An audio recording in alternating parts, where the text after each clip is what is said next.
Hello everyone, welcome to iQuanta. स्वागत है आप सभी लोगों का। मेरा नाम है तरुण तिवारी और आशा करता हूं कि आप सभी लोग भी काफ़ी अच्छे होंगे। प्रिपरेशन भी काफ़ी बेहतर चल रही होगी क्योंकि तारीख अब आपके सामने है। लक्ष्य आपको नज़र आ रहा होगा क्योंकि 25 मई एक तरीके से ऐसा दिन जो आपके जीवन में एक अलग अध्याय जोड़ेगा और उसकी तैयारी बेहतर होगी, तभी वो मुकाम आप हासिल कर पाओगे। प्रीलिम्स को क्रैक करोगे, मेंस क्रैक करोगे, फाइनली इंटरव्यू दोगे और जब लिस्ट में फाइनल नाम आएगा तो आपको फील होगा कि मैं भी कुछ स्पेशल हूँ क्या। तो वो दिन कब आएगा, कैसे आएगा, मेहनत करते रहना होगा। ठीक है, गिने चुने आपके सामने अब देखिए 80 दिन रह गए हैं और इस वीडियो में हम बात करने वाले हैं अगले 75 डेज में मोटा मोटी हम कितने बेहतर तरीके से अपनी प्रिपरेशन को करें, सारे टॉपिक्स को कवर करें, रिवीजन को अच्छे से करते रहें। जो चल रहा है सिलसिला आपकी तैयारी का पिछले 1 सालों से, अब वो वक्त आ गया है उन पूरी तैयारी को बेहतर तरीके से यूटिलाइज करने का। क्योंकि जितना भी अभी तक आपने पढ़ लिया है, अगर उसको आपने रिवीजन मोड में नहीं रखा है या फिर प्रैक्टिस आपका नहीं हो रहा है, क्वेश्चंस उस पर नहीं किए जा रहे हैं, तो तैयारी फाइनली कहीं न कहीं अधूरी रह जाएगी और रिजल्ट भी डगमगा सकता है। तो वो संभावना ना क्रिएट हो, वो स्थिति ना आए। और वो स्थिति कब नहीं आएगी? जब आपकी सारे सब्जेक्ट्स पे, सारे टॉपिक्स पे बराबर की पकड़ होगी। जीएस, उसके साथ साथ paper 2 CSAT in the prelims exam. ठीक है, दोनों सब्जेक्ट को ध्यान में रखना होगा। पेपर 2 को भी हल्के में नहीं लेना होगा। पेपर 1 पढ़े जा रहे हो, पढ़े जा रहे हो, पढ़े जा रहे हो, अभी भी ध्यान में रख रहे हो, अभी तो एक दो महीना पहले प्रैक्टिस कर लेंगे, सारा काम हो जाएगा, वो भी नुकसान दे सकता है। कम से कम अगर आप साल भी टच में ना रहे हो पेपर 2 के, तो कम से कम अब आपको हो जाना चाहिए कि जो आपका 2.5 महीने कम से कम समय बचे हैं, इसमें लग जाना है। ठीक है, बाकी जीएस तो आप पढ़ते ही आ रहे हो, उसके जितने सब्जेक्ट्स हैं उसको अब आपको रिवीजन मोड में रखना है पूरी तरीके से। ठीक है, जितने भी टॉपिक्स आपने पढ़ लिया है उसको कम से कम दोहराते चलना है। ठीक है, अब उसका भी एक आपको शेड्यूल बनाना होगा कि एटलीस्ट हमें उसको थोड़ा थोड़ा करके रोज रिवाइज भी करना है, कुछ नया भी पढ़ रहे हैं तो वो भी पढ़ते जाना है। ठीक है, क्योंकि जितनी बार रिवीजन होगा उतने ही ज्यादा चांसेस आपके एक्यूरेसी के रहेंगे। ठीक है, क्योंकि आप देखते हो क्वेश्चन तो आपको हमेशा परेशान करेगा, करीबी लगेगा। तरीका आप देखिए बदल गया है क्वेश्चन पूछने का, ऑप्शंस का तरीका बदल गया है। तो उसमें उस कमी को, उस प्रिपरेशन को बेहतर तभी हो पाएगा जब उसमें ज़्यादा से ज़्यादा आप अच्छे तरीके से परफॉर्म करेंगे।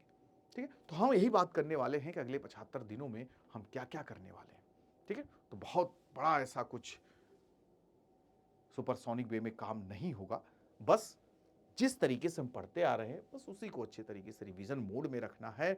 और जहां पे आपको लग रहा है कि यहाँ पे हमारी कमी है, या मैं खुद को पता रहता मैं कितने पानी में हूँ, किस पोर्शन में, किस टॉपिक में, किस सब्जेक्ट में। ठीक है, तो उसको अभी भी अगर आप चाहें तो अगले महीने या जो 15-20 डेज हैं उसमें अच्छा कर सकते हैं। ठीक है, जहाँ पे आपको लगता है कि इसमें मैं थोड़ा कमज़ोर हूँ या इसमें मेरी पकड़ कम है, तो आप सोर्सेज से, नंबर ऑफ सोर्सेज से उसको क्या कर सकते हैं, अपनी प्रिपरेशन को बेहतर कर सकते हैं। ठीक है, तो सारी चीज़ें तो आपको मोटा मोटी पता ही है। अब फाइनली एग्ज़ाम का दिन भी चुन लिया गया है, 25 मई को आपका एग्ज़ाम होगा, जो टलता नहीं है यूपीएससी का एग्ज़ाम। फॉर्म वगैरह आपने अच्छे से भर लिया होगा, पेपर का आपको पता ही है, कैटेगरी आपको पता है, एलिजिबिलिटी क्राइटेरिया आपको पता है, ज़्यादा कुछ जानने की ज़रूरत नहीं है। ठीक है, चाहे वो जनरल हो, ओबीसी हो, एसटी एससी हो, इसका भी इंतज़ार नहीं करना है। अभी तो सर बहुत वक्त है, अभी तो मैंने जस्ट ग्रेजुएशन 1 साल पहले ग्रेजुएशन किया है या मैं थर्ड ईयर में हूँ। ठीक है, इस ओवर कॉन्फिडेंट में भी नहीं रहना, कुछ छोटी छोटी चीज़ों को ध्यान में भी रखना होता है। ठीक है, अभी तो सर बहुत वक्त है। ठीक है, आराम से पढ़ेंगे, या सीनियर्स भी आपको बताएंगे कि अरे अभी इसी उम्र में कहाँ आ गए, या अभी तो लंबा समय है, पढ़ो 1-2 साल 3 साल। ठीक है, अगर आपके अंदर वो क्षमता है कि अगर आप 1 साल में अपने आप को प्रिपेयर कर सकते हैं, होता है सबकी अलग अलग कैपेबिलिटी होती है, इसमें हम नहीं मानेंगे कि 1-2 साल समय लीजिए, लेकिन ये भी ध्यान देना है।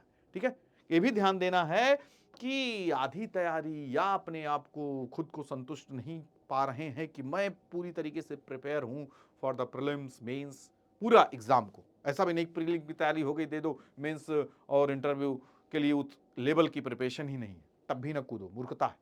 ठीक है, नो डाउट आपको एक आइडिया मिल जाएगा, लेकिन अटेम्प्ट्स जाएंगे तो अटेम्प्ट्स का भी नहीं आपको लेके रखना, आगे कोई काम आएगा, लेकिन कॉन्फिडेंस लेवल थोड़ा लूज होगा। ठीक है, तो अगर आपको लगता है कि ये वाला जो अपकमिंग ईयर है मैं एलिजिबिलिटी क्राइटेरिया को भी फुलफिल कर चुका हूं और मुझे एग्जाम दे देना चाहिए, तो मैं तो कहता हूं ना ही दीजिए। ठीक है, आप अपना समय लीजिए पूरा। 22 साल की अवस्था में पहला अटेम्प्ट लीजिए, 23 साल की अवस्था में पहला अटेम्प्ट लीजिए। हाँ, पंचवर्षीय योजना भी नहीं ले जाना है, थोड़ा थोड़ा करके सर बढ़िया से पढ़ रहा हूं, कोशिश यही होगी, क्योंकि एवरेज स्टूडेंट ही होते हैं जो वहां पे परफॉर्म करते हैं। कोई एक्स्ट्राऑर्डिनरी तो आएगा नहीं, हम लोग की तरह एवरेज ही रहेंगे। बस सारे सब्जेक्ट्स क्या है, यूपीएससी क्या है आपका, सारे जो टॉपिक्स हैं, सारे जो सब्जेक्ट्स हैं, उसको मैनेज कर लेना। It is all about management of all subjects. ठीक है, जितने भी सब्जेक्ट्स हैं आपको, क्योंकि इसका जो सिलेबस पूरा नहीं, आप 100 में 100 कहूँ तो 100 में 100 बेटा तैयार है, 100 में 100 टॉपिक्स कवर कर लिए हो, तो कहोगे नहीं सर कुछ पोर्शन रह गया है, कंप्लीट नहीं हो पाया, तो 100 में 100 तैयारी बिल्कुल भी नहीं होती। लेकिन बस इतना ध्यान रखना, अगर आपने 90% या मोर देन 85% भी अगर आपने अपने सिलेबस को कंप्लीट कर लिया, इस 85% ऑफ द सिलेबस को आपने 100% कर लिया है, तब भी आप पूरी तरीके से सेफ जोन में हो, कोई नहीं आपको हरा सकता। ठीक है, लेकिन हाँ, इसमें 100%, इससे कहीं क्वेश्चन आ जाए, उस 85% ऑफ द सिलेबस जो आपने कवर किया है उससे कोई क्वेश्चन आ जाए, तो आप आसानी से क्रैक कर लो क्वेश्चंस को, आसानी से क्यूरेसी के साथ आप सही जवाब कर दो। ठीक है, तो वो आपको ध्यान में देना है। ठीक है, बाकी तो ये है ही है, जब तक वक्त ना खत्म हो जाए, जब तक उम्र ना खत्म हो जाए, अटेम्प्ट ना खत्म हो जाए, देते रहिए। ठीक है, लेकिन हाँ, हमें ज़्यादा वक्त नहीं देना है यहाँ पे। आप अपने आप को समझिए, जानिए, अपनी क्षमता का पूरा फायदा उठाइए। ठीक है, आपके अंदर क्या कैपेबिलिटी, आप बहुत कुछ कर सकते हैं और बहुत अच्छे तरीके से कर सकते हैं। तो जितनी जल्दी हो सके आप पहले अटेम्प्ट में कोशिश कीजिए, क्रैक कीजिए। जितनी जल्दी बन जाएंगे उतने ही ऊंचे पदों पे जाएंगे। कैबिनेट सेक्रेटरी बनने का सपना रखिए। ठीक है, तो यहाँ पे फाइनली एजुकेशनल क्वालिफिकेशन वगैरह भी हमें पता है कि बस हम ग्रेजुएशन कंप्लीट कर लिए हों, उसके इक्विवेलेंट हमारी डिग्री हो किसी रिकॉग्नाइज संस्था से, तो आप यूपीएससी का एग्ज़ाम दे सकते हैं। कोई ऐसा नहीं कहता कि पीएचडी करके आओ। ठीक है, फिर फाइनली अटैम्प्ट्स वगैरह आपने देखे लिया, जर्नल से हैं तो आपको 6 अटैम्प्ट मिलेंगे 32 साल की अवस्था तक, ओबीसी 9 और एसटी एससी के लिए लिमिट का दायरा नहीं, उम्र का दायरा। तो सबसे बड़ी बात यहाँ पे जो कि आपको पता होना चाहिए, पता भी होगा, इन द प्रीलिम्स 2 पेपर आपको फेस करने पड़ेंगे, पेपर 1 एंड पेपर 2। ठीक है, पेपर 1 में क्या आता है आपका, अबाउट जनरल स्टडीज, जिसमें history, geography, polity, economics, current affair, miscellaneous portion. ठीक है, इस पे पूरी पकड़ आपकी होनी चाहिए। And paper 2 is the most important, जो हमेशा से आप हल्के में लेते हैं। उनके लिए तो कोई दिक्कत नहीं, जो इंजीनियरिंग बैकग्राउंड से हैं, जो मैनेजमेंट से हैं, कैट को 99 परसेंटाइल 100 परसेंटाइल लाए हैं, वो तो इसमें भी 100 में 100 मार देंगे, यानी 80 में 80 क्वेश्चन कर देंगे। भाई सब करते थे, जब देखिए जब क्वालिफाइंग नहीं था तो पूरा आउट ऑफ आउट सही करके आते थे, इसलिए इसको क्वालिफाई किया गया, क्योंकि यहाँ पे मैक्सिमम मार्क लोग पा जाते थे और इसमें बिल्कुल कम करके आते थे, एग्रीगेट करके निकाल लेते थे। तो फिर इसको क्या कर दिया गया, क्वालिफाई कर दिया गया। ठीक है, बस आप इसमें आपको क्वालिफाई करना है, लगभग 66 मार्क्स आपको लाने हैं। ठीक है, लेकिन पेपर 1 मोस्ट इंपॉर्टेंट हो जाता है, क्योंकि इसी से ही आपका क्या बनता है, मेरिट बनती है, इसी से आपकी कट ऑफ बनती है। तो पेपर 1 तो नो डाउट काफ़ी इंपॉर्टेंट है, तो इस पर अपनी पकड़ भी होनी चाहिए, आपको बेहतर साल में पढ़ना भी चाहिए। लेकिन हाँ, अगर आप वही बोला ना कि अगर आप मैनेजमेंट या फिर आप इंजीनियरिंग बैकग्राउंड से नहीं हैं, तो हम तो कहते हैं साल भर इसमें टच में रहना काफ़ी ज़रूरी है। अगर आप रहे हों, अगर आपका बैकग्राउंड वो ना रहा हो, तो आपके लिए काफ़ी हेल्पफुल होगा। लेकिन मान लीजिए नहीं हुआ, तो अब तो इसमें सीरियस हो जाना बिल्कुल ही ज़रूरी है, क्योंकि अगर आप ये 2.5 महीना 2 महीना प्लस अगर आप इसमें अच्छे तरीके से कॉन्सेप्ट को थोड़ा समझ लेंगे, क्वेश्चंस ज़्यादा से ज़्यादा कर लेंगे, टेस्ट सीरीज ढेर सारी लगा लेंगे, तो ये आपके लिए काफ़ी हेल्पफुल हो जाएगा। बहुत सारे बच्चे प्रीलिम्स नहीं क्लियर कर पाते ड्यू टू पेपर 2 क्वालिफाई नहीं कर पाते। ठीक है, तो ये नौबत ना आए। अब इसमें आप लाख डंका पीटोगे, अरे सर मेरा तो सब तैयार था, एकदम बढ़िया मार दिए, 100 में 100 क्वेश्चन सही कर देते, इतनी क्षमता थी मेरे अंदर, बढ़िया नंबर भी आ गया। ठीक है, लेकिन फाइनली जब आएगा रिजल्ट आप देखोगे तो कट ऑफ से भी आपकी ज़्यादा नंबर है, 10-10 नंबर कट ऑफ से ज़्यादा, 110 115 पा गए, कट ऑफ गया 80 85 90 तक गया, लेकिन यहाँ पे आप पाए 40 नंबर 45 नंबर, तो बेकार है ना। ठीक, तो यही यहाँ पे ध्यान देने की ज़रूरत होगी कि हाँ, हमारी तैयारी इस तरीके से हो कि हम इसको क्या कर जाएं, क्वालिफाई कर जाएं। बाकी मेंस जब आप प्रीलिम्स कवर करोगे तो इन सब सब्जेक्ट से आपका सामना होगा। ठीक है। 4 पेपर आपसे जीएस में पूछे जाएंगे, जीएस 1, 2, 3, 4।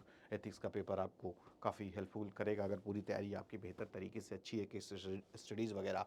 ऑप्शनल पेपर होंगे, ऐसे पेपर होंगे आपके साथ, इंग्लिश हिंदी आपसे पूछा जाएगा, ग्रामर वगैरह भी धीरे धीरे थोड़ा सारी जानकारी होनी चाहिए। बेसिक्स ही है सब, लेकिन ये बड़ा खतरनाक है। यहाँ पे अगर आप इसको पार नहीं कर पाए तो इसमें आप लाख गागर में सागर भर दिए हों और ऐसा समझा दिए हों कि अभी आज तक यूपीएससी के इतिहास में कोई लिख नहीं पाया होगा। लेकिन लाख आप कहते जाओगे जब तक इसको नहीं आप क्लियर करोगे। इसमें भी बहुत लोग जैसे पेपर 2 में गड़बड़ा जाते हैं प्रीलिम्स में, उसी तरीके से मेंस में इसमें गड़बड़ा जाएंगे। इसको भी कभी ध्यान नहीं देता आदमी, सोचता है बचपन से ही सब पढ़े हैं, हिंदी इंग्लिश लेटर लिखने आता है, प्रिसाइज राइटिंग लिखने आता है, सब सारी चीज़ें आती ही हैं। ठीक है, पता चला क्वालिफाई पेपर, ये मतलब ये क्या होता है, ये भी क्वालिफाई एक तरीके से होता है। ठीक है, तो इसको कंपलसरी भी है और इसको जब तक नहीं क्लियर करोगे तो आगे भी कॉपी चेक नहीं होती। ठीक है, तो यहाँ पर भी जहाँ पे लगे जिसमें आप बहुत ज़्यादा अपने आप को कंफर्ट मानते हो वही कहीं कहीं बैरियर बन जाता है, तो वो हमें गलतियाँ नहीं करना है। ठीक है, तो क्वेश्चन वगैरह भी आपको पता है, 100 क्वेश्चन आपसे पूछे जाएंगे in the general studies paper 1। ठीक है, यानी प्रीलिम्स पेपर 1 में 100 क्वेश्चन जो 200 नंबर के होंगे, 2 घंटा समय और नेगेटिव मार्किंग आपको मिलेगी दोनों पेपर में। ठीक है, 80 क्वेश्चन आते हैं पेपर 2 में, जिसमें आपके सारे क्वेश्चंस रहेंगे रिलेटेड टू आरसीज, कंप्रेहेंसिव आपसे पूछे जाएंगे, उसमें भी पकड़ होनी चाहिए। ठीक है, फिर आपके मैथ्स से क्वेश्चंस आएंगे, बेसिक्स देखिए साफ साफ यूपीएससी लिख भी देता है कि सिंपल हम बेसिक मैथ्स आपसे पूछेंगे। 10th लेवल तक उसने वो भी मेंशन कर दिया कि एकदम एडवांस ना चले जाओ कि उसी में डूब जाओ आप, और उस तरीके से हम क्वेश्चन ही ना पूछे। ठीक है, 200 नंबर के होगा, 2 घंटा नेगेटिव मार्किंग यहाँ पर भी आपसे होगी। ठीक है, तो जो पेपर 1 पेपर 2 है उसमें आपको क्या जानना जरूरी है, क्या पूछा जाएगा। तो यूपीएससी तो ठीक है, बस इतना ही लिख दिया है, लेकिन इसमें भी बहुत कुछ आपको पढ़ना रहता है। ठीक है, तो ओवरऑल इसने लिख दिया कि हम current events of national and international importance पूछेंगे, तो आप समझ जाओ दुनिया भर में कहाँ कौन सा प्रोटोकॉल हुआ, कौन सी समिट्स हुई, कौन सी COP28, COP29 के बारे में पता होना चाहिए, फिर उसके बाद COP16 हुआ पता होना चाहिए, ब्रिक्स समिट हो गया, G20 हो गया, जितने भी इंटरनेशनल अफेयर्स हो रहे हैं आफ्टर द क्या कहते हैं ट्रंप के इनाग्रेशन के बाद देख रहे हैं नंबर ऑफ इंटरनेशनल इंस्टीट्यूशन से अपने आप को एग्जिट कर रहा है यूएस, तो इसके पीछे का कारण वगैरह तो हर तरीके से आपको यहाँ पे ऐसा भी नहीं है कभी प्रीलिम्स पढ़ रहे हो सिर्फ फैक्ट पढ़ते रहो और उससे रिलेटेड जिस हिसाब से जो दायरा हो उसी हिसाब से भी पढ़ते रहो। ठीक है, ओवरऑल एक्सटेंसिव स्टडी अगर आप कर लेंगे तो उसमें से आप प्रीलिम्स के भी आंसर को निकाल सकते हैं और मेंस में उसके बारे में भी अच्छे से लिख सकते हैं, क्योंकि मेंस में तो आपको लिखना होगा। ठीक है, तो अगर आप पढ़ रहे हो कि WHO से बाहर हो गया, नाटो से बाहर हो गया, क्या इसका इम्पैक्ट पड़ेगा इंटरनेशनल पॉइंट ऑफ व्यू से, दुनिया भर के देशों को क्या इम्पैक्ट पड़ेगा। अब देखो यूएस बाहर हो रहा है WHO वगैरह से, तो फंडिंग वगैरह देखो सबसे ज़्यादा यूएस देता था। ठीक है, तब वो नहीं मिलेगा, तो इंटरनेशनल लेवल पे क्या इम्पैक्ट पड़ेगा, यूएस पे क्या इम्पैक्ट पड़ेगा, इंडिया पे क्या इम्पैक्ट पड़ेगा, तो ये सब पूरा एक्सटेंसिव स्टडी आप कर रहे हो तो ये मेंस में राइटिंग आएगा, राइटिंग करने के लिए हेल्पफुल होगा। बाकी उसी में से आप फिल्टर कर लोगे तो प्रीलिम्स का भी काम हो जाएगा। तो प्रिपरेशन इस तरीके से हो, ठीक है, ताकि इसलिए कहा जाता है इंटीग्रेटेड अप्रोच अपनाना चाहिए प्रिपरेशन के दौरान, सारा काम हो जाए, उसी में इंटरव्यू का भी काम हो जाएगा। ठीक है, आपस में डिस्कशन करते रहिए दोस्तों के साथ। ठीक है, तो वो आपका एक तैयारी हो रही है इंटरव्यू का भी, प्रीलिम्स का भी काम हो जाएगा। डिस्कशन करने से सारी चीज़ याद रहती ना, बहुत बड़ी यहाँ पे देखा जाए तो रामबाण ब्रह्मास्त्र का काम करता है डिस्कशन। ठीक है, प्रोडक्टिव डिस्कशन, ये नहीं मारपीट कर लो किसी के साथ डिस्कशन कर रहे हो। ठीक है, जो आपके साथ प्रिपरेशन करने वाले मित्रगण हो या आपको लगेगा आपके सीनियर हैं, ठीक है, या घर परिवार में कोई लगे खान इंटेलेक्चुअल हैं, परिवार में समझने वाले लोग हैं, न्यूट्रल हैं, ठीक है, तो उस पर आप बातें कीजिए। पता चला ट्रंप वाला मुद्दा आप उस पर डिस्कशन करना शुरू कर दिए तो वो उसको पॉलिटिक्स की तरफ लेके चले गए, तो ऐसा भी नहीं होना चाहिए, क्योंकि आपको देखना है आपको क्या पढ़ना है, क्या बताना है। तो ये इंपॉर्टेंट टॉपिक हो गया। फिर उसके बाद आपका देखिए static portion, history of India, Indian national movement. History of India कह दिया, बस इतने में समझ जाओ कि आपसे क्या क्या पूछ रहा है। हिस्ट्री ऑफ इंडिया में आपको एंशियंट हो गया, मेडाइवल हो गया, प्री हिस्टोरिक से लेके फिर उसके बाद आपका मॉडर्न इंडिया हो गया, और मॉडर्न इंडिया के साथ साथ अलग से भी देखिए मेंशन कर दिया है इंडियन नेशनल मूवमेंट्स भी आपको ज़्यादा से ज़्यादा कंसीडर करना है, क्योंकि यहाँ से क्वेश्चन में ढेर सारा उठा सकता हूँ, उठाते हैं। ठीक है, फ्रीडम स्ट्रगल वाला हो गया आपका टॉपिक, फिर उसके बाद गांधी जी वाला एरा हो गया टॉपिक। ठीक है, तो ये सब इनके फेवरेट टॉपिक है। अक्सर गांधी जी को तो दरकिरार ही नहीं करता यूपीएससी, बहुत प्रिय हैं गांधी जी, हमारे भी हैं, तो ये यूपीएससी का भी है। चाहे वो आपका देखोगे एथिक्स में केस स्टडी में डाल देगा, नहीं तो आपको प्रीलिम्स में पूछेगा, मेंस में पूछेगा, गांधी जी नेहरू, गांधी जी सुभाष चंद्र बोस, गांधी जी अम्बेडकर, उससे रिलेटेड पूछ लेगा व्यूज़ क्या थे। दोनों का सपना एक ही था, लेकिन रास्ते अलग थे। तो उनके रास्ते बताइए कैसे-कैसे थे, ठीक है? तो सारी बातें आपको पता होनी चाहिए। इंडियन एंड वर्ल्ड ज्योग्राफी के बारे में भी आपको पता होना चाहिए, ठीक है? इंडियन ज्योग्राफी, वर्ल्ड ज्योग्राफी दोनों देखिए दे इंडियन ज्योग्राफी में जितने भी आप देखोगे, पढ़ोगे, फिजियोग्राफिक रीजन सारा पढ़ लोगे, ठीक है? ह्यूमन ज्योग्राफी, इसमें भी कई सारी ज्योग्राफी ढेर सारी होती है। जब मैं तो मेरा तो ऑप्शनल था, तो उसमें भी इतनी हर एक ज्योग्राफी की एक-एक अलग किताब 10-10, 15-15 किताब थी ज्योग्राफी की, ठीक है? जिसमें फिजिकल, सोशल, इकोनॉमिक, पॉलिटिकल हर तरीके की ज्योग्राफी होती है भाई साहब। ठीक है, तो पढ़ना पड़ेगा प्रीलिम्स के पॉइंट ऑफ व्यू से, ठीक है? Geography of India and world. Indian polity and governance the most important. Laxmikanth, आपको जिस तरीके से बाबा साहब संविधान लेके चलते थे उसी तरीके से हमारे लिए यही संविधान है, ठीक है? हमेशा इसको अपने तकिए के नीचे ही रखना पड़ता है। इंडियन पॉलिटी एंड गवर्नेंस तो आपको बेहतर करना होगा, जिसमें आपको कॉन्स्टिट्यूशन, पॉलिटिकल सिस्टम, पंचायती राज, ठीक है? इस समय देखिए कई सारे आर्टिकल्स वगैरह आपके आए हैं पंचायती राज से, कि उस तरीके से काफ़ी चिंताजनक चल रहा है ना पंचायती राज के साथ, वो इम्प्लीमेंट एग्जीक्यूशन नहीं हो रहा है, ठीक है? जिसके लिए हम इम्प्लीमेंट किए थे कि ग्राउंड लेवल पे काम होगा, अच्छा गवर्नमेंट होगा, अच्छी सरकार होगी, तो वो नहीं हो पा रहा है। तो ये एक चिंता विषय है, तो इस बार का प्रीलिम्स का टॉपिक हो सकता है।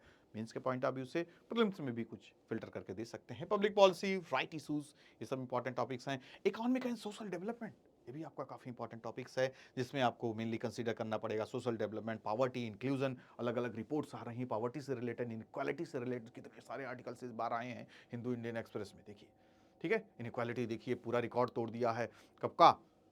ब्रिटिश एरा का भी, जो गैप दिख रहा है। टॉप 1% के पास आपका 45% of the wealth of the nation है, more than 40%, 25% of the national income रखे हुए हैं टॉप 1%। तो ये जो गैप है इनक्वालिटी की, इस पे यहाँ पे क्वेश्चन बनेगा। जो रिपोर्ट वगैरह आई है, कितने लोग बिलो पॉवर्टी लाइन है अकॉर्डिंग टू, कितने लोग अपलिफ्ट कर दिए गए हैं, नीति आयोग वगैरह की रिपोर्ट आई, 25 करोड़ लोग को हमने बाहर निकाल दिया, ठीक है? तो उस पर पूरा नज़र बना के रखिए। सोशल सेक्टर इनिशिएटिव्स पे तो भाई इंपॉर्टेंट टॉपिक है ये, जितनी भी योजनाएं हैं, जितने इनिशिएटिव हैं सरकार की, ये आपको पूरा 10 साल किसका पूरा हुआ है, ठीक है? 9 साल किसका पूरा हुआ है, तो ये सब जो चर्चा में है, लाइमलाइट में रहे हैं, उनके बारे में। मेक इन इंडिया, ठीक है? मेक इन इंडिया के बारे में जाइए, जो अचीवमेंट्स उसके 10 साल पूरे हुए हैं ना अभी लास्ट ईयर, तो पूछ सकते हैं इस बार। यूपीएससी ये नहीं कहता कि बस लास्ट 1 साल का पूरा पढ़ लेना, उसी में से पूछूंगा। 10 साल पुराना भी चला जाता है करंट अफेयर के लिए वो, ठीक है? तो फिर finally general issues on environment, ecology, biodiversity and climate change. हर साल क्वेश्चन इस पे ढेर सारे आ रहे हैं। जितने भी सबमिट्स हो रही हैं, जितने भी आपका क्लाइमेट चेंज वगैरह से रिलेटेड, अब देखिए कई सारे दुनिया भर के संस्थाओं से यूएस निकल रहा है, क्या उसका इम्पैक्ट पड़ेगा, ठीक है? तो उस पर हमें नज़र रखनी होगी। तो और साफ साफ देखिए कितना अच्छा है, कितनी अच्छी संस्था है। कह देता that do not require subject specialisation, हमें आपसे एक्सपर्ट होने की उम्मीद नहीं है, और नहीं एक्सपर्ट होके आप हमारे सामने पेश होइएगा, मतलब एग्जाम में जाइएगा, बस बेसिक्स जानकारी। आप यूपीएससी का क्वेश्चन देखिए, दिल खुश हो जाए आपका। क्यों खुश हो जाएगा? क्योंकि क्वेश्चन एकदम प्यारे प्यारे सिंपल सिंपल होते हैं, लेकिन उसी प्यारे प्यारे सिंपल सिंपल में आपको लपेट देगा। लपेटोगे, लपेटाओगे कब? जब आप, क्या होगी, बेसिक्स आपका क्लियर नहीं होगा, ठीक है? वो तो आपसे ही उम्मीद कर रहा ना, बेसिक्स यहाँ पे कह दिया ना, स्पेशलाइजेशन की जरूरत ही नहीं है। तो आप बेसिक्स अगर अपना क्लियर रखोगे तो सारे क्वेश्चन प्यार से करते चले जाओगे, और आपको जितनी ज़रूरत है आपके नंबर आ जाएंगे। फिर उसके बाद जनरल साइंस से भी वो आपसे उम्मीद करता है। जनरल साइंस में भी आपसे दैनिक चीज़ों के बारे में पूछेगा।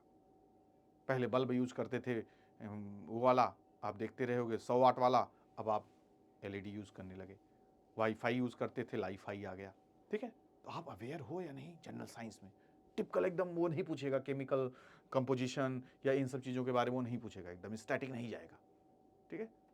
साइंस को आज के सिनेरियो में जोड़ेगा, ठीक है? ये चीज़ आपको ध्यान में रखना है। तो this is the general studies के सब्जेक्ट। फिर उसके बाद पेपर 2 जो आपका आएगा।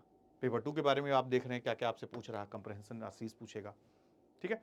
फिर उसके बाद आपसे interpersonal skill including communication skill, कितना आपका दिमाग चल रहा है, कितना एप्टीट्यूड। इसको इसलिए तो इसको इसीलिए तो ऐड किया कि आपके अंदर कम्युनिकेशन स्किल हो, एप्टीट्यूड हो, किसी चीज़ को समझने परखने की क्षमता है या नहीं। किसी को रटे आ रहे हो कि बाबर अकबर कब कैसे क्या हुआ, या प्री हिस्टोरिक एरा में कैसे भीमबेटका की गुफाएं, पूरा एकदम सब A to Z पूरा रट डाले हो, मगिंग। तो एप्टीट्यूड को जानने के लिए इंट्रोड्यूस किया गया, ठीक है? लॉजिकल रीजनिंग के question, analytical reasoning ability, decision making, problem solving, GM में आपसे पूछा जाएगा। बेसिक मैथ्स वगैरह पढ़े हो कि नहीं, ठीक है? तो ये आपसे उम्मीद की जाएगी। बेसिक न्यूमरेसी साफ साफ लिख दे, देखिए basic numeracy, numbers and their relations, orders of magnitude, class 10th level. ये भी नहीं कहा कि 12th का उठा लेना, ठीक है। तो सब सिंपल, ठीक है। डीआई वगैरह भी जो चार्ट्स हैं, ग्राफ हैं, टेबल्स हैं, डेटा सफिशिएंसी, सिंपल सा बार ग्राफ वगैरह करके आपसे क्वेश्चन पूछ लेंगे, ठीक है। या उसी से रिलेटेड क्वेश्चन आएगा जो इस पर से डिपेंड हो। तो सिंपल आपका ये सिलेबस हो गया। बस इतने पे आपकी पकड़ हो जाएगी तो आप आसानी से दोनों पेपर 1 पेपर 2 को मैनेज कर सकते हो, ठीक है। तो अब सबसे बड़ी बात यही आ जाती है यहाँ पे कि इसको हम अच्छे से करें कैसे। बाकी मेंस का यहाँ पे आप देख ही रहे हैं, मेंस के पॉइंट ऑफ व्यू से हम कभी एक अलग एक्सक्लूसिव वीडियो बनाएंगे, इसमें सिलेबस को अच्छे तरीके से एक्सप्लेन करेंगे, क्या क्या पढ़ना है, किस तरीके से फेस करना है और कैसे क्रैक करना है, ठीक है। तो ये तो ओवरऑल देखिए आपके पेपर जो होंगे ना, जो आपको कंपलसरी पेपर बताया, पेपर ए पेपर बी जो होगा इंग्लिश और हिंदी का, ठीक है। तो मेनली यहाँ पे इंडियन लैंग्वेज होगी, वो आप चूज करोगे जिस जोन के हिसाब से आदमी रहता है उस हिसाब से करता है। बाकी इंग्लिश एक तरीके से ही है, ठीक है। तो 3-3 घंटे के होंगे, 300-300 नंबर के। बाकी जो आपके जीएस के पेपर्स होंगे, पेपर 1 2 3 ये आपके 250-250 नंबर के, और उसके बाद आपका ऑप्शनल हो जाएगा 2 पेपर 250-250 नंबर के। तो इस तरीके से आपका मेंस का डिवाइड किया गया है। फिर इंटरव्यू प्रोसेस भी आपको पता ही है कि 275 मार्क्स का होता है तीसरा लेवल, जो आप प्रीलिम्स मेंस क्रैक करके जाओगे, फिर फाइनली उसको कवर करोगे। तो अब बारी यही आ जाती है कि अभी जो हमारे सामने खड़ा है इस समय प्रीलिम्स, बाहें फैला के आइए, स्वागत है आपका। अगर आप डिजर्व करते हैं, अगर आप अच्छे तरीके से पेपर 1 पेपर 2 को फेस करते हैं, तो हम आपको अगले स्टेज में ले जाएंगे। तो उसकी तैयारी अब हमें बेहतर से बेहतर करनी होगी। नो डाउट हम साल भर से करते आ रहे हैं, लेकिन वही आखिरी समय में ही देखा जाता है। पता चला साल भर आप अच्छे पेस में आए हो, हर चीज को बेहतर तरीके से जंगे हो, इस समय आपने लूजाई कर दी, यानी लूज हो गए, या पेस आपने धीमा कर दिया, या वो चाम अब नहीं रहा, या वो जोश अब नहीं रहा, तो रिजल्ट गड़बड़ा सकता है। इसी समय तो एकदम होता नहीं, कुछ लोग तो होते हैं साल भर उतना मेहनत नहीं करते, लेकिन लास्ट के 2-4 महीनों में बढ़िया से एकदम फुल फ्लेज मेहनत कर देंगे, रात दिन जाग के। रात दिन भी नहीं जागना है, भी ध्यान में रखना है। रात दिन जागने का मतलब यही है कि मैक्सिमम एफर्ट्स देना है। अगर आप 8-10 घंटे पढ़ रहे थे, 6-7 घंटे पढ़ रहे थे साल भर, तो इस समय तो आपको कम से कम 12-15 घंटा करना ही है, स्लॉट्स में बांट के। भी नहीं एक बार बैठे उठे शाम को, ये भी नहीं, ठीक है। क्योंकि दिमाग स्टैटिक हो जाएगा तो फिर आप गड़बड़ा जाओगे, गेनिंग पावर आपकी कम हो जाएगी। तो नो डाउट आपको पूरा प्लान करना होगा, क्योंकि आप देखोगे कितने सब्जेक्ट्स पढ़ डाले हो साल भर में, तो अब उनको सिस्टमेटिक वे में रिवाइज करने की जरूरत आ गई है, ठीक है। रिवीजन के साथ साथ अब देखो उससे रिलेटेड क्वेश्चंस भी, ठीक है। अगर आपने जो जो साल भर पढ़ लिया है, तो अगर आपने एक टॉपिक उठा लिया, ठीक है, प्री हिस्टोरिक एरा उठा लिया, या एंशिएंट को आज आपने सोचा आज हम एंशिएंट हिस्ट्री को खत्म कर देंगे, ठीक है।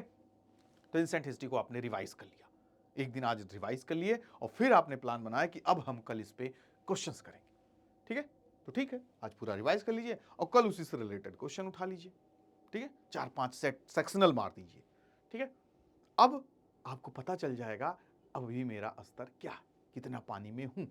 तो अभी देर भी नहीं हुई है कि परसों ही एग्जाम है, अब का होगा, ठीक है। तो आप जहां पे आपको लगा कि ये टॉपिक से यहाँ से आया था, मेसोलिथिक से मैं नहीं कर पाया, या फिर चाल्कोलिथिक का क्वेश्चन आ गया, या मैं थोड़ा मैसअप कर दिया हूँ, समझ नहीं पा रहा हूँ डोमेस्टिकेशन मेसोलिथिक में शुरू हुआ था कि नियोलिथिक में शुरू हुआ था, तो उसको क्लियर कर लीजिए, पढ़ लीजिए फिर से, ठीक है।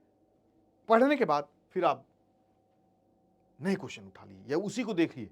अब वही क्वेश्चन आप देखते ही सही मार दोगे, तो कॉन्फिडेंस भी लेवल आपका भी बढ़ा और आप अच्छा कर भी लोगे, ठीक है।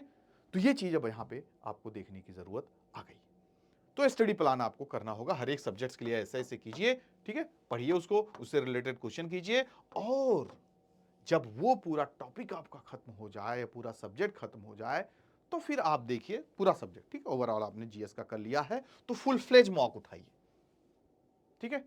फुल फ्लेज मॉक उठाने के बाद फिर आप क्या करोगे, उसको देखोगे कि मेरे कितने मार्क्स आ रहे हैं, कहां पे कमी आ रही है। तो अभी भी बहुत देर नहीं हुई है, जहां पे आपको लगे कि यहां पे मैं कमजोर था, तो उसको आप बेहतर कीजिए और फिर से नया मॉक उठाइए, फिर से कीजिए। तो नंबर ऑफ मॉक्स दीजिए, नंबर ऑफ प्रैक्टिस क्वेश्चंस कीजिए। Previous year question, yes previous year question most important, PYQs आपको दायरा दिखाएगा, क्वेश्चन का लेवल बताएगा। और बहुत ज्यादा ऐसे भी चांसेस रहते हैं जो क्वेश्चन रिपीटेंस मोड में भी आ जाते हैं या उससे मिलता जुलता, 2013-14 के समय तो क्वेश्चन ही उठा के दे दिया था, साफ-साफ वही। ओ नेक्स्ट टू नेक्स्ट ईयर, ये भी नहीं 2-4 साल पुराना या मिलता-जुलता, इस साल पूछा वही दे दिया। तो यूपीएससी है भाई साहब, कुछ भी कर सकता है। तो कोई पीवाईक्यूज कीजिए ना आप, तो उसका जो है नीचे एक्सप्लेनेशन भी रहता है। मान लीजिए इसका पहले का आंसर सी सही हुआ, ठीक है, ठीक है, उसको आपने कर लिया, तो जो नीचे एक्सप्लेनेशन रहे तो वो पूरा ओवरऑल जितने ऑप्शंस रहेंगे उनसे रिलेटेड सारी बातें होंगी, उसके बारे में और थोड़ी स्टडी की गई रही होगी, उसमें सारी बातें दी रही गई होंगी एक्सप्लेनेशन में, तो वो सब भी अच्छे से पढ़िए, क्योंकि क्वेश्चन भी बनेगा तो एग्जामिनर भी एकदम 100 में 100 100% नया क्वेश्चन नहीं बनाते, उसी में डुबकी लगाते रहते हैं, ठीक है, तो आपके लिए हेल्पफुल हो जाएगा। तो उसी से देखिए आपका क्वेश्चन का एनालिसिस आपने किया था, क्वेश्चन में से ही एक्सप्लेनेशन आपने अच्छे से पढ़ा था, उसी में से ही आप आंसर निकाल लेंगे। तो पीवाईक्यू भी आपके लिए काफ़ी इंपॉर्टेंट रहेगा, ठीक है। तो प्रैक्टिस कर लिया, पीवाईक्यू कर लिया, स्टडी प्लान करके अच्छे तरीके से सबको रिवाइज कर लिया, उससे रिलेटेड मॉक कर लिया, और ये सिलसिला आपका चलते रहना चाहिए। ज़्यादा से ज़्यादा आप प्रैक्टिस करोगे ना तो उतना ही ज़्यादा आपका कॉन्फिडेंस लेवल बढ़ेगा। आप देखो 3 घंटे में आप कैसा परफॉर्म कर रहे हो, समय पे क्वेश्चन कर पा रहे हो या नहीं, ठीक है। तो ये सब चीज़ें जब आप एग्जाम में जाके उसको लागू करोगे तो वो चीज़ आपके लिए हेल्पफुल होगा। कितने लोग होते हैं पढ़ते जाते लेकिन एक भी मॉक नहीं लगाएंगे, तो वहाँ पे जब जाके दिखेंगे क्वेश्चन, अब क्या करें, वही फिर रोते हैं, अरे क्वेश्चन छूट गया, इतना ये हो गया, ऐसा हो गया, ठीक है। तो वो नौबत ना आए, ठीक है। इंपॉर्टेंट जो बुक्स रिसोर्सेस आपके पास आपने साल में पढ़ा है, जो मेन आपके लिए मेन क्या कहते हैं तैयारी का पार्ट रहा है, तो उसको आप बार बार उसी को पढ़िए। Limited source, number of times उसको पढ़ना है और रिवीजन करना है, ठीक है। वो सब सारी चीज़ें आपके लिए काम आए। करंट अफेयर को बेहतर ध्यान देना, मॉक टेस्ट और प्रैक्टिस तो रामबाण इस समय है ही, ठीक है। जितनी पढ़ाई हो गई है, जो बाकी है पढ़ के रिवीजन करके बस मॉक प्रैक्टिस पे प्रैक्टिस आपको देते रहना, ठीक है। अपने आप को एनालाइज करना है, कहाँ कमी है, कहाँ सुधार करना है, सुधार करने का वक्त है या नहीं, ठीक है। पता चला एकदम नया कोई सब्जेक्ट ही अब उठाने जा रहे हो, अभी 2 महीना बढ़िया से पढ़ लेंगे, तो आप देख लो आप कर सकते हो या नहीं। अगर आपको लगता है कि नहीं, इसकी वजह से बाकी चीज़ें हैम्पर हो जाएंगी जो ऑलरेडी हम बढ़िया कर चुके हैं, बढ़िया तैयारी हो चुकी है, मॉक भी अच्छे नंबर भी आ रहे हैं, तो ना छुओ तो ही बेहतर। वही कहा ना कि आपको 85% 90% अगर आपने सिलेबस कवर कर लिया है तो उसी में आप 100% उसको अपना तैयार रखिए, वो आपके लिए हेल्पफुल रहेगा, ठीक है। तो ये सब आपके लिए काफ़ी इंपॉर्टेंट रोल प्ले कर सकता है और करेगा। यही सब रणनीतियाँ हैं, ठीक है। बाकी ऐसा तो कोई बहुत बड़ा क्या कहते हैं, कोई इतना सूत्र तो मिलने वाला नहीं है, फॉर्मूला मिलने वाला नहीं, सब बता देते और वही अप्लाई करके निकाल लेते, ठीक है। यूनिवर्सल यही चीज़ें हैं, यही आप हर जगह हर गुरु से, हर मेंटर से, हर आप से सीखोगे, प्लेटफॉर्म से सीखोगे, ठीक है। बस फॉलो आपको करना है, जिम्मेदारी आपकी है, मेहनत आपकी है, रिजल्ट आपको मिलेगा, पूजे आप जाएंगे, तो फिर तो मेहनत करना ही पड़ेगा, ठीक है। कर लीजिए 2-2.5 महीना 3 महीना मेहनत कर लीजिए, फिर उसके बाद आगे मेंस इंटरव्यू निकाल लीजिए, फिर तो जीवन भर आपकी ही चर्चा होगी, आपकी ही जय जयकार होगी। तो वही है, कोशिश करने वालों को कभी हार नहीं होती, ऐसे ही किसी की जय जयकार नहीं होती। तो इसी के साथ ढेर सारी शुभकामनाएं आपको। मैं बाकी आपको अपडेट करता रहूँगा सारी चीज़ों को, सीसैट के लिए भी अलग से एक थोड़ा वीडियो बना दूंगा, ठीक है। उसमें किन किन टॉपिक्स को और आप अच्छे से करें, ठीक है। 26 के लिए भी जैसे कुछ बच्चे हैं अब अगले साल के लिए सोच रहे हैं, तो उनके लिए भी वीडियो लेके आएंगे। तो बस iQuanta को सब्सक्राइब कीजिए और बने रहिए और मेहनत करते रहिए। Take care, bye bye, good